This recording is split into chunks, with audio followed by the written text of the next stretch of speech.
Chinnaswamy stadium దగ్గర తొక్కిసలాటలో 11 మంది మృతి చెందారు. కాంగ్రెస్ ప్రభుత్వం తీరుపై బీజేపీ, జేడీఎస్ విమర్శలు గుప్పించాయి. సంచలన నిజాలు బయటపెట్టింది కర్ణాటక రాజ్ భవన్. ముందు ఆర్సీపీ ఆటగాళ్లను సన్మానించాలని గవర్నర్ అనుకున్నారంటూ కూడా రాజ్ భవన్ చెప్పుకొచ్చింది. విధాన సభ దగ్గర సన్మాన సభ ఏర్పాటు చేశామని ప్రభుత్వమే చెప్పిందంటూ రాజ్ భవన్ చెప్పడం ప్రస్తుతం ఈ అంశానికి సంబంధించి ఎటువంటి టర్న్ తీసుకుందో అర్థం చేసుకోవచ్చు. రాజ్ భవన్ ప్రకటనకు విరుద్ధంగా 2 రోజుల క్రితం ముఖ్యమంత్రి సిద్ధరామయ్య స్టేట్మెంట్ ఇచ్చారు.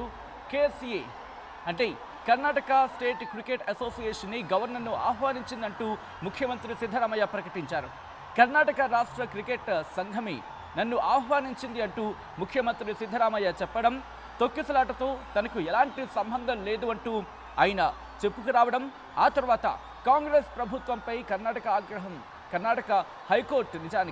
హైకోర్టు ఆగ్రహం వ్యక్తం చేయడం, ప్రభుత్వంపై 9 సూటి ప్రశ్నలు సంధించడం కర్ణాటక హైకోర్టు, ఇవన్నీ చూస్తుంటే ఎటువంటి కీలక పరిణామాలు చోటు చేసుకున్నాయో అర్థం చేసుకోవచ్చు.